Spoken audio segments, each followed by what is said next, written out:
Greetings and good morning, everyone. I'd like to welcome you to another edition of On Point Voices, where we continue to bring you the most important voices, topics, and personalities in the country today.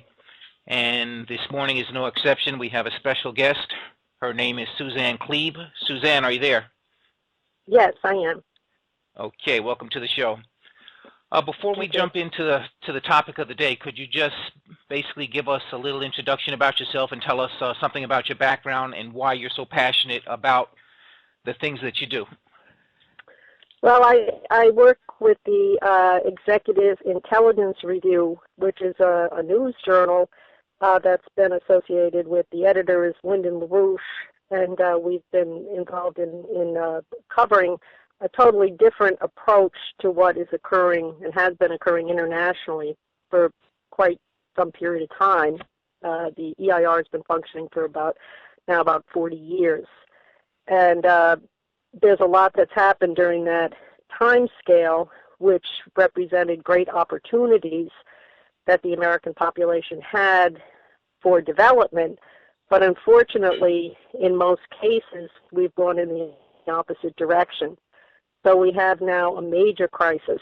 Economically, we're in wars that are unending, which have no particular reason for them that make any military sense. And we now have to change. I mean, our culture's been degenerating. We have to shift. The United States has to shift our policy. We're covering in the EIR the fact that there are major changes going on internationally around a new concept of economic development. And these are policies associated with something called the BRICS. That's the term which is somewhat associated with it, which stands for an economic grouping that's been proposed. Brazil, Russia, India, China, South Africa. Okay, let me stop you for 1 second, though. Let me stop you for 1 second, though. So before you get into that, though, but how did you get involved with the Executive Intelligence Review? How were you attracted to that? Yeah, I got involved because I think what I saw happening in the country and in the world, I had this idea that it didn't make sense. The explanations that came through the major media and so forth were irrational. It couldn't account for what was happening. And what I found with the EIR and with what the LaRouche approach was is that you could look at this from a different standpoint and come up with solutions. So I found that to be very important, that not only would we talk about what was wrong, but that you had a concept of what we could do instead that would solve the crisis and create the conditions for progress, into future generations. So that's why I got involved. Okay. And I know you guys have a very important event coming up next weekend, and my understanding that you're going to focus on 9/11. And which is an important event in our nation's history, because anyone who's willing to look at what happened on 9/11 with an open mind, it's plain to see that the official story is not true. It's not supported by the evidence. It's not supported by eyewitness accounts, first responders that were on the scene that day, and it's even not supported by the statements of the owner of the World Trade Center, who himself on PBS, public broadcast television, said that building number 7 was brought down by controlled demolition. So what is the focus going to be next weekend at next weekend's event? Well, we're going to focus on one particular question, which is the fact that in the 9/11 report that was done by the Senate Intelligence Committee, chaired by Senator Bob Graham, there were 28 pages that the Intelligence Committee itself, included in their report, 28 pages, which were then reclassified by the White House, first by Bush, and this has continued through the Obama administration. And those pages were made inaccessible even by the people who wrote them. Now, this, of course, is a great mystery why the Senate Intelligence Committee report itself would be reclassified, even from the people who had done the research. And Senator Bob Graham, who's now retired, has been for years pushing the idea that these pages had to be released. We know that they involve the involvement of foreign governments, particularly Saudi Arabia, in financing what occurred 9/11. I mean, we know that much about them. And what's happened is that there's now a bill in Congress to release those 28 pages. It now has 20 congressional co-sponsors, and the bill is House Resolution 428. In fact, beyond our material, if there's a good site to research this, which is called www.28pages.org. This includes the bill that's in Congress, who's endorsed it, and so forth. The bill was put in by Congressman Walter Jones from North Carolina, and it has bipartisan support. One of the people, Congressman Massey from Kentucky, he described what it was like to be allowed to read the 28 pages with his security clearance. He said, what you have to do is you put in, and I'm saying as a congressman, you put in a request. It takes months to get an agreement that you as a congressman can read these pages. You go into the basement of a building, which is highly secured. You have intelligence officers with you. You cannot take in a pencil. You cannot take notes.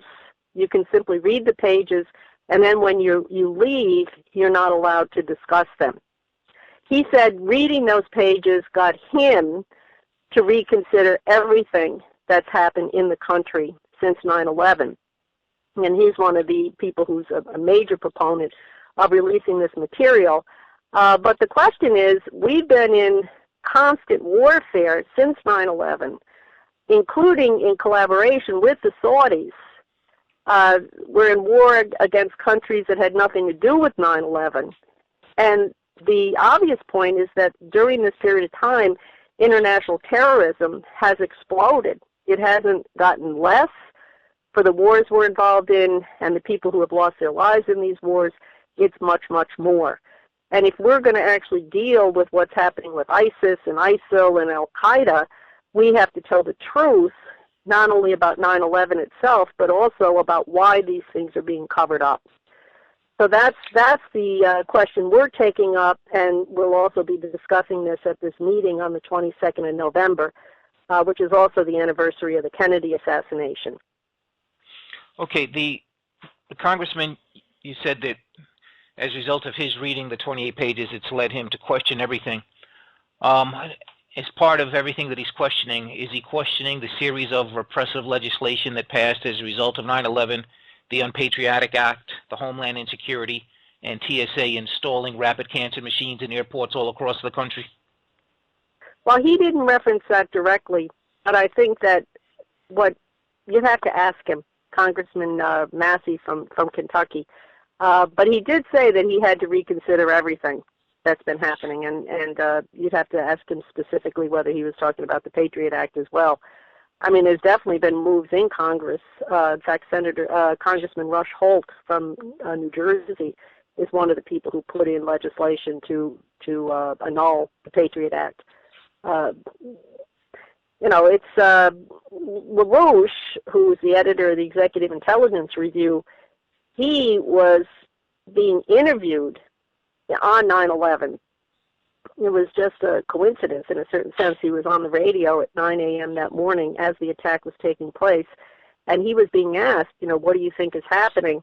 Now, we had already put out a leaflet before this even occurred, talking about the threat of terrorist attack. And what we had referenced in that leaflet, and what LaRouche had said, he said, look, we're in a period of major economic crisis and collapse.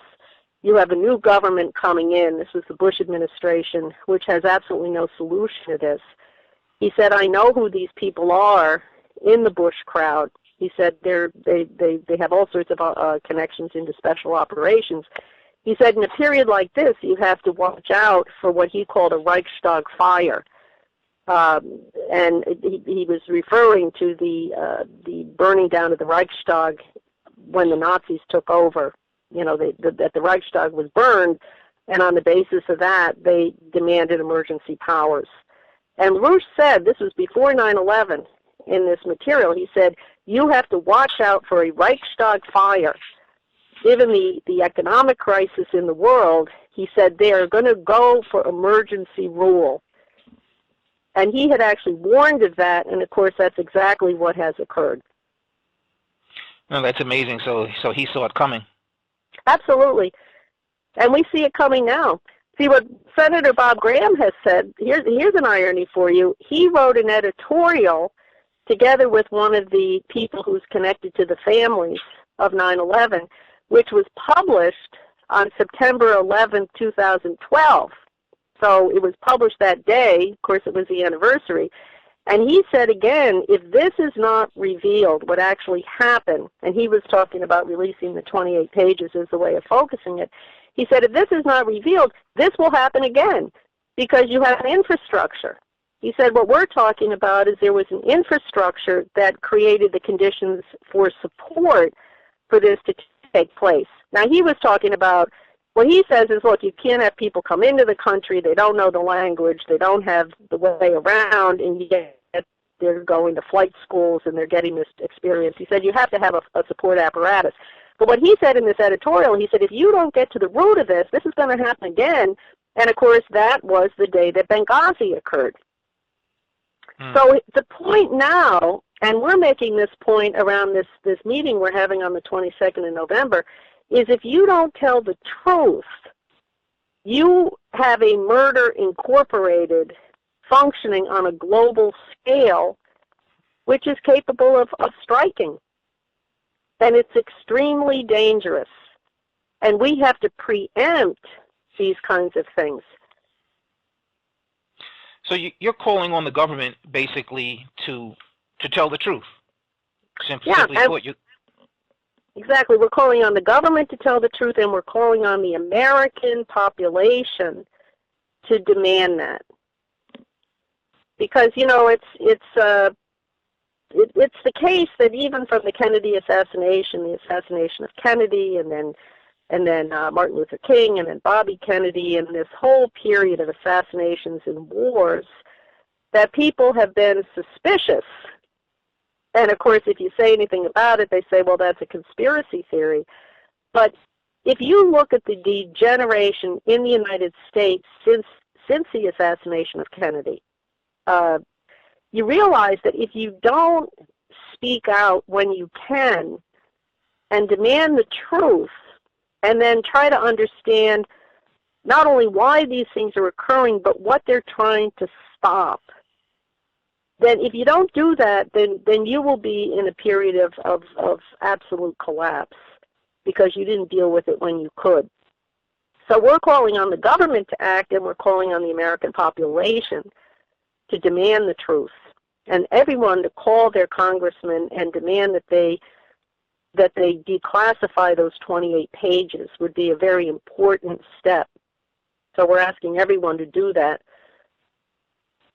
But by you calling on the government to stand up and tell the truth, that's almost a conscious act of revolution in the sense that given a choice between telling the truth and telling a lie, our government always chooses to lie. The official story is always a lie. Well, I think that it's a cultural problem in the country. I think the government does that, and I think the population does it. That there's a lot of self-deception about where we're headed as a country, and that has to change.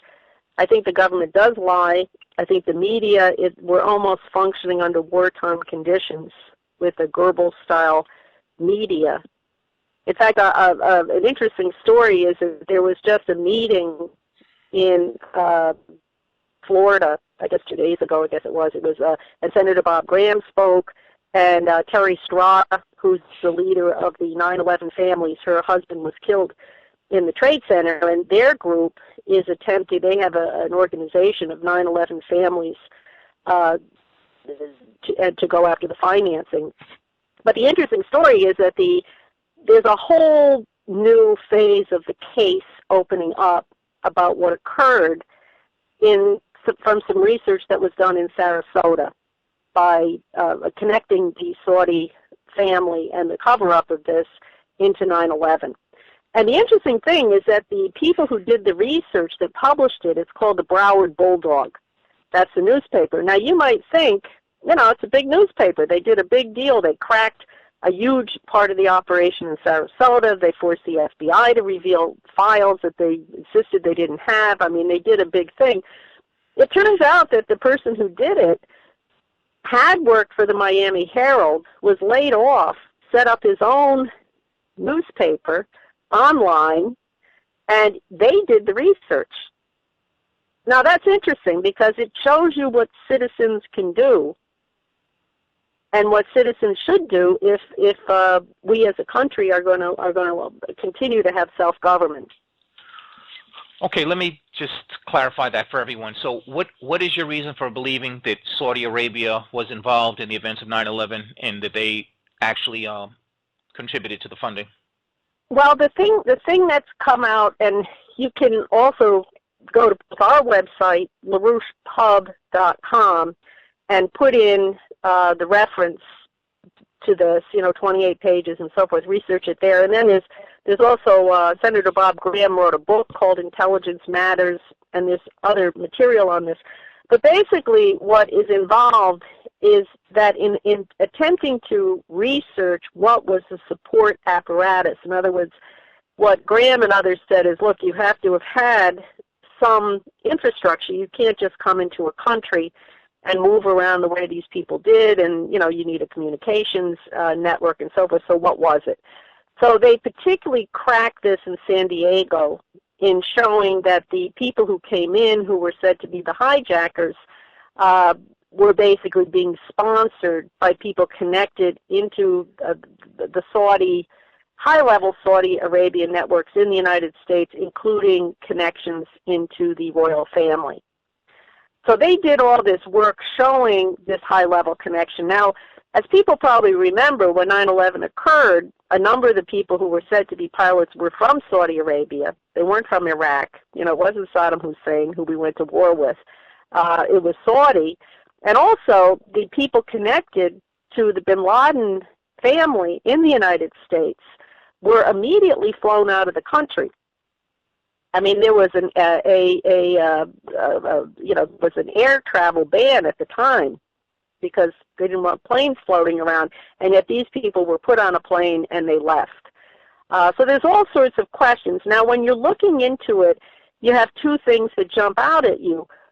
If this is the case, if there were check stubs, payments, ways that this stuff was being financed, if the people who were very high level connected into Saudi Arabia were then allowed to leave the country, if both administrations, both Bush and Obama, have refused to release these pages, and in the case of these 9/11 families who have gone to court to try to be able to sue various networks in Saudi Arabia around their funding of this, and the U.S. government, up to recently, refused to allow them to take the Saudis to court, saying that it was diplomatic immunity. Now, the courts have just recently overruled that.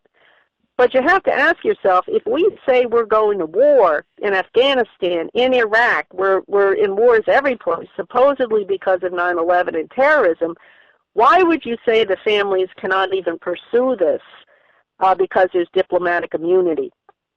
Obviously, there's some cover-up. Now, it may not just be the Saudis. I mean, the Saudis have worked heavily on these things with networks in London. But you're talking about something which you have to get at to say not just what happened, but how was it so quickly covered up what happened. When LaRouche was on radio that morning on 9/11, and ironically he was being interviewed at that time, he said, watching it as it occurred, which I think a lot of Americans said at the time, which is, where is our defense? I mean, you can't just come into the United States. We were prepared, supposedly, for an attack from the Soviet Union. We had security systems, and nothing worked. Why was that? There's a lot of questions. And, this is why this question is so important. So you're both saying that the evidence is important, and then you're saying that the cover-up itself is evidence. That indicates something else. And, this meeting we're having on the 22nd, of course, there's a real similarity with the Kennedy assassination. Absolutely. And we think, in the case of, I'll just add one thing to this. You have to ask yourself, what was it that Kennedy was doing? And we're going to be discussing this next week, that you have certain opportunities in history to do certain things as a country. During the Kennedy period, there was a tremendous optimism in the United States. It was post-World War II. We were the major power. And Kennedy was putting forward a whole series of policies to end colonialism, which of course had been hit during the war. He was the chairman of the subcommittee on Africa in the Senate Foreign Affairs Committee. He was very in a point of real collaboration with some of these leaders who were emerging at the time. Nkrumah, it was an African leader, Lumumba, there were people in Asia. And the idea was that we in the United States were going to collaborate in a tremendously optimistic way to end colonial control and open up a real collaboration and friendship with the world around development. And this included space. Of course, we launched the Apollo mission. It included great scientific projects. If you read Kennedy's inaugural address, he also says that we have to, even with our adversaries, of course, this is the height of the Cold War, even with the Soviet Union, we have to say that we don't want a world in which we're bankrupting ourselves with weapons of war, and we look, even with our adversaries, for joint interests. He said that we should declare that our enemy is actually poverty, disease, and war itself, and develop a means of collaboration with other parts of the world to eradicate these enemies. Now, he was assassinated, and instead we went into Vietnam.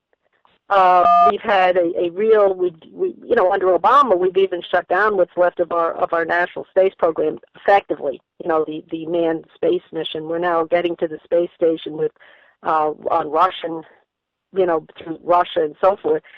It's a real degeneration since his assassination. Now, here's the thing. There is an opportunity now to pick up on what Kennedy was proposing. And I mentioned at the beginning something we're covering in the EIR in a major way. It's being heavily blacked out in the U.S. press, but is a combination of countries, China, Russia, Brazil, South Africa, and India, who are putting forward similar policies to what Kennedy was proposing. They're saying in this BRICS combination that it's time to end the power of finance. They're breaking from the International Monetary Fund and the World Bank. They're not completely breaking. They're simply setting up a different idea of economics in which credit would be made available to launch big infrastructure projects to override the tensions between countries and to put forward policies of long-term development. The Prime Minister of India, Modi, kind of typifies this. I mean, he was here just recently talking about the great achievement of India getting a rocket around Mars.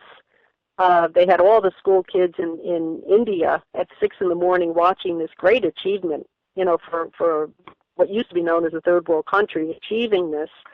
And he said, they're going to deal both with the poverty, which is intense in India in different ways, and the launching of processes into space. He said, 65% of our population is under the age of 30 and 35. Now, we see this, he said, as a great benefit. In the West, now they say that, we're overpopulated. He said, no, this is great. These are new minds. We can launch tremendous projects into the future. He just recently said they want to produce 1 million jobs per month for 10 years, including building entirely new cities. Now, this is incredibly optimistic. Well, Kennedy was optimistic. You have similar things being said by the Chinese government. Now, the idea is, does the U.S. join this? Do we really, in a certain sense, consider the assassination of Kennedy and say, no, look, we should do justice to what he was doing by reviving this tradition in the United States, this kind of optimism, break the control of international finance, launch development, think about the future? Or are we accessories of what will be an attempt to kill it. And I'm saying that getting to the truth behind 9/11 and getting to the truth around the Kennedy assassination is critical, because you have to preempt the powers of these forces to use assassination and war to stop other countries that are trying to launch this kind of a positive perspective. Well, let me ask you something, because several months before his death, Kennedy gave a speech where he spoke about the dangers of what he called the shadow government. And he said that they operate using the United States government apparatus, but they have their own agenda and they feel they're not beholden to anyone. I mean, so to me, in many ways, I feel like he pinpointed, his murderers there. So why is there any chance that elements of the shadow government were involved in 9/11, in your opinion? Specifically, the Project for a New American Century, if you're familiar with them. If not, I'll explain that briefly.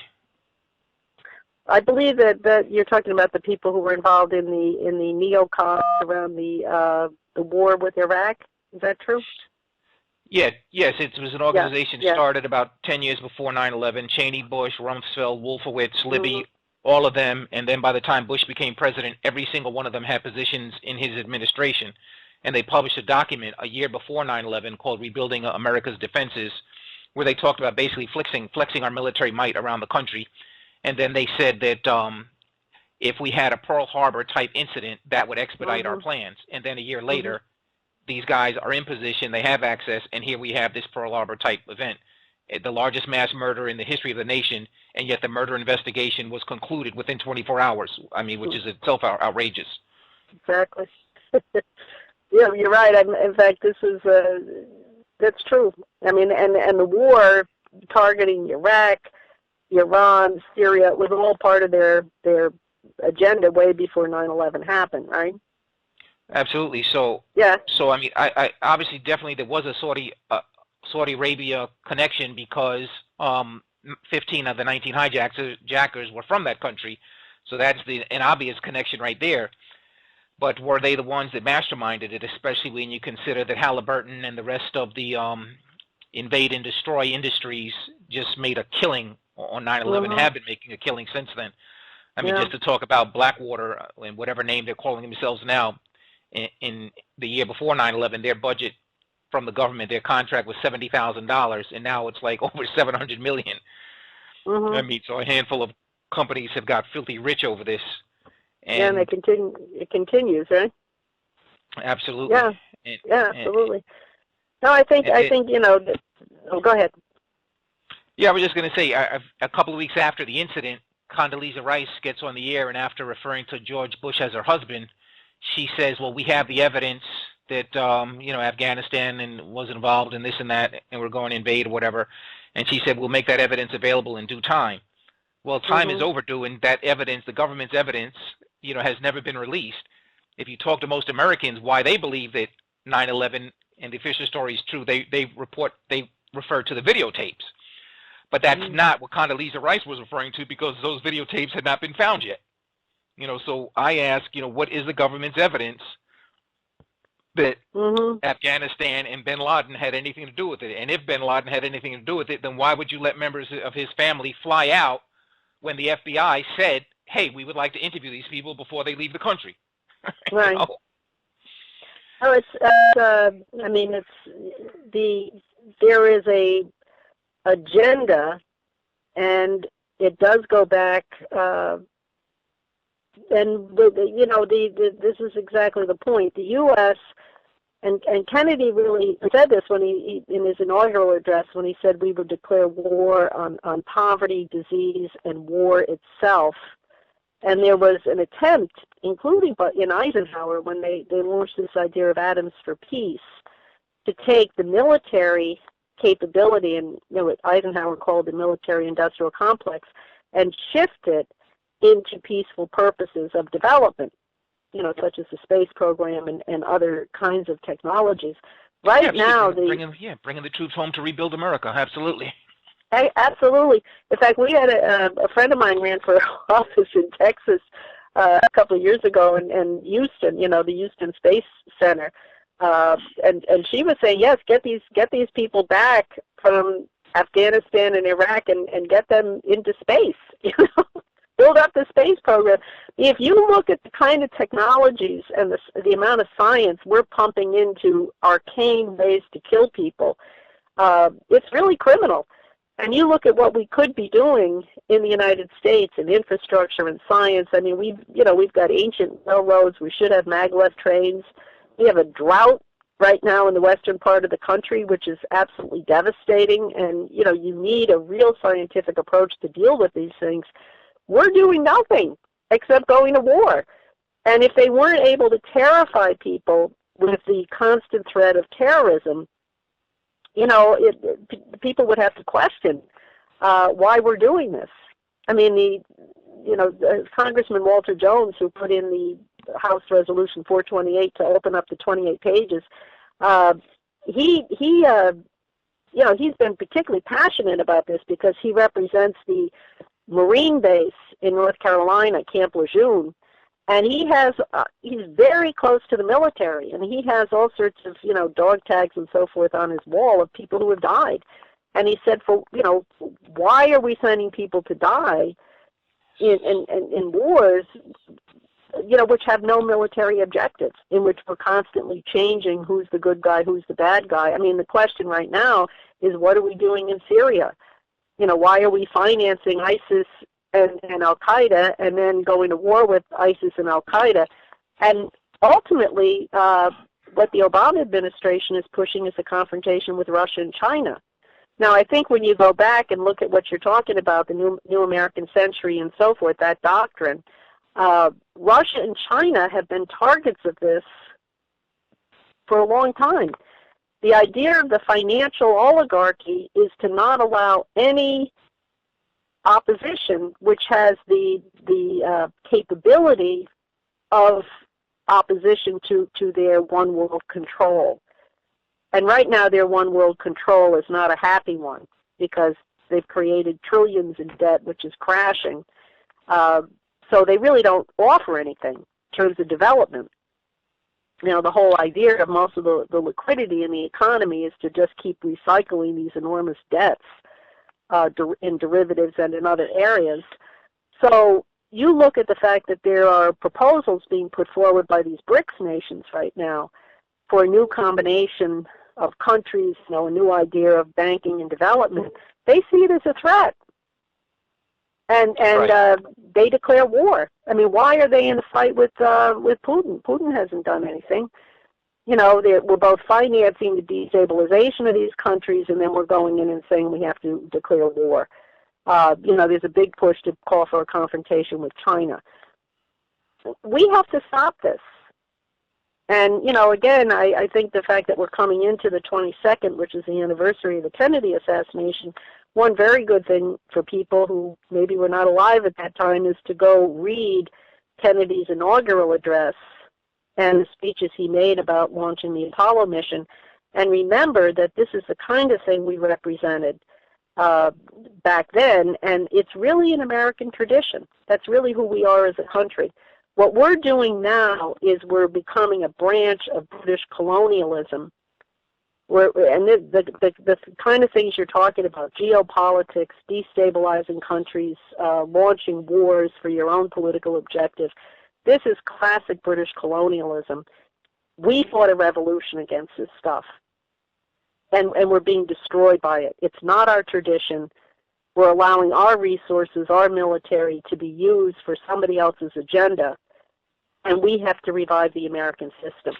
It's very true. The American people do not benefit from these wars in the least bit. When we invaded Libya, this is a country where we got absolutely zero oil from.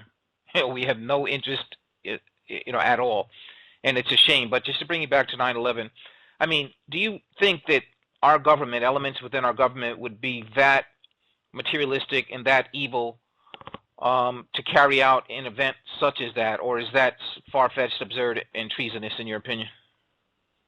Well, what LaRouche said at the time, and what we pursued, is that this would not be, that there are rogue forces that you have to watch out for, and that those kinds of things do things like that. and So you, that you, is, so you're saying well, you do think that, yeah, that there had to have been some kind of internal apparatus, which we don't know exactly what it is. But the one thing we do know is that if you actually pull the strings on the 28 pages and why these things are covered up, you will begin to get at that. yeah, and I would And just that, add that anyone that doesn't believe that our government is capable and materialistic and evil enough to pull off such a heinous act, all they have to do is go back and do their research on Operation Northwoods, which was an operation proposed by the NSA, actually thought out and put into writing and proposed. So that shows you that they write like that, therefore they think like that, and why wouldn't they act like that? And it's an operation that called for hijacking American passenger planes, then taking them over and controlling them by remote control. And this is in the 60s, so obviously they already had that technology back then. Controlling the planes by remote control, crashing them, and then blaming it on Cuba as a pretext for invasion. mm-hmm. So this is the Well, way that they think. yeah, and I think the thing, we've been warned historically that power corrupts and absolute power corrupts absolutely. We have a republic. It's the responsibility of citizens in the United States to be forever vigilant and involved. I mean, the whole concept of self-government was a revolutionary concept. And if we refuse to be involved and say it doesn't really matter, we will be victims of this. But on the other hand, if we do change the attitude of American citizens for education, self-education, and involvement, you can shine the light of day on these things, and you really have to do it, and you have to back up these efforts. I mean, I think, again, I ask people to call Congress and put enormous pressure on them to sign on with Walter Jones's bill on House Resolution 428 to open these pages. This is the most serious thing going on in Congress right now, to reopen the question of 9/11. And they have 20 congressional co-sponsors now, and it should be pushed heavily.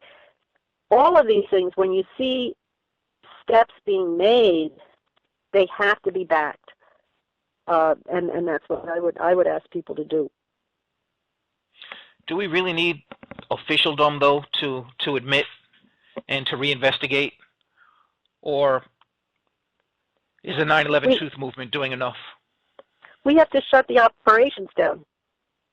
So it's not just a question of revealing what happened, it's a question of preempting what will happen. Gotcha. And yeah. Can you give us the details about the event coming up on the 22nd, when, Well, where, and what time? The meeting on the 22nd is going to be in New York City. It's going to go from 2 to 6. It's going to be on the east side, and if you call, I'll give you the exact address, because it's shifting now from one place to the other because of the number of people involved. But it will be Saturday, November 22nd, and it will go from 2 to 6 in New York City on the east side of the city. And please give me a call at our office here. Can I give the number? Sure. Okay, it's 201-220-7739, and we welcome your participation. And could you put out the website again? The website for the Executive Intelligence Review is www.larouchepub.com, and I'll spell that. It's short for LaRouche Publications, and so it's LAROUCHE, and then P as in Paul, U, B as in boy.com. Okay. Well, thank you very much. Appreciate you coming out, spending some time with us today. We could go on and on talking about this subject for hours. That's how rich the material is, but it's that time again. So Okay. I appreciate it, and we'll talk to you later.